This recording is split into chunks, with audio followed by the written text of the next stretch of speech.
Hey, what's going on, everybody? This is Tyrone back with Tech Life. And here I have a great article for you guys from CNET. I'll leave a link to it in the description so you guys could check it out. So once again, it's about the T-Mobile Go 5G Next plan and how it gives you a new smartphone every year.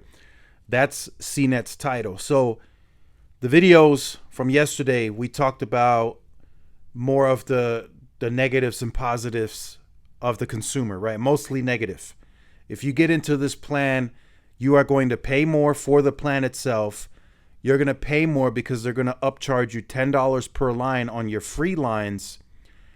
And the only real value here is for the consumer is that you get to upgrade every year and take advantage of whatever existing promo there is for the device that you're upgrading into. That's the only value. Outside of that, you don't gain any other value.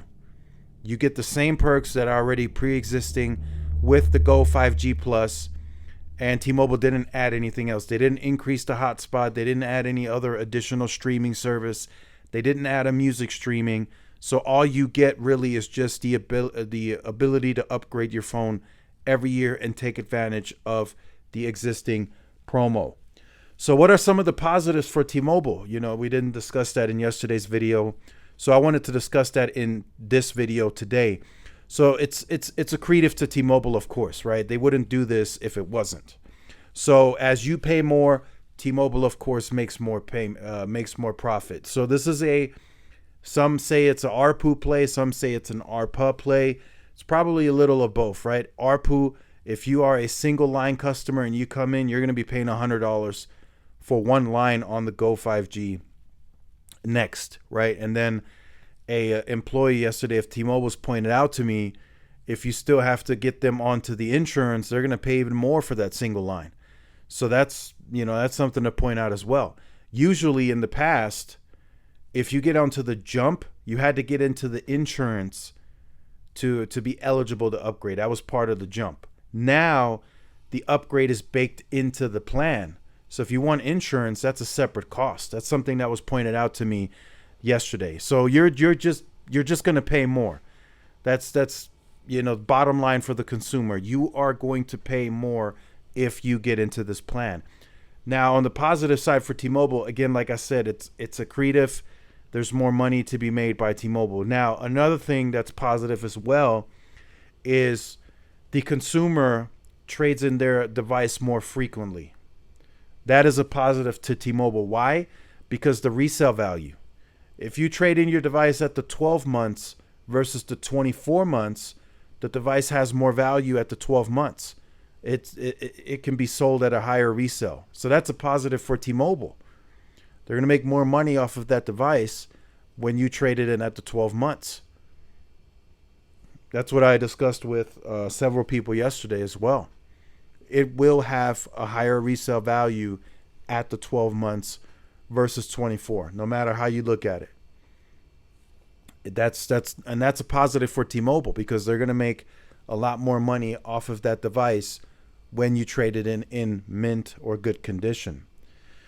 So another positive for T-Mobile is just it's going to be a more positive overall for the business. So if this leads to, which I highly doubt myself, but if this leads to a great outcome, right? They gain traction. They get to 10%, 20% of people on this Go 5G Next. This may allow T-Mobile to increase CapEx significantly, not just 100, 200, 500 million. I'm talking maybe another 2 to 3 billion. And that would have a big impact on the network overall. It could accelerate several things, right? There's still a lot that T-Mobile has to do.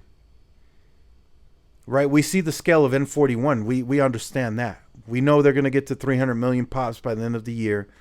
But what about getting N41 onto the small cells? They have today about 25,000 small cells in the network that are legacy.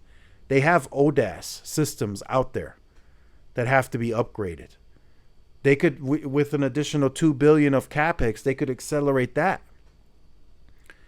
They could definitely, of course, accelerate the rural build even more. It's already going to be pretty hefty in 2024. It's going to be a nice size chunk of network coverage that they're going to add into the network natively. But they could accelerate any money that's additional added to the capex. You can accelerate a bunch of things, right? What about indoor DAS systems that need to be upgraded? T-Mobile has several. What about the stadiums that they still have to get in on the DAS system, right? So you catch my drift there. Anything that they add to the capex, they can accelerate so many things. There's always something to do when it comes to networking. Always. There are still sites out there that have not been upgraded. Let's be real. There's a site here that I know by Album Park on the east side of my town, that's on a wooden structure. That's still legacy LTE. Didn't even get band 12. So there's still those straggler sites out there. It's not a lot, but they're still out there. So those are just some of the positives that I wanted to point out from a T-Mobile perspective and as to why they introduced this plan. Right? I don't think they really analyzed who this plan was really for. They probably still don't have an actual answer. Because you were able to already upgrade every year. If there was a consumer within the base of T-Mobile's that wanted to upgrade yearly, they're already doing that through Jump and Jump on Demand. That's already been established. So again, like I said, I don't know who this plan is for. I'll keep saying that. I know some of you have been saying it's for the ones that want to upgrade yearly. Like I said just now, for the ones that, like me, want to upgrade every year, we're already doing that. It's not something that T-Mobile hasn't offered. It's just like me, I don't get access to the promos of the new devices. If I trade in my device currently on Jump, T-Mobile pays off the remainder or forgives the remainder, and then I have to finance the new phone at full price. That's always been the case.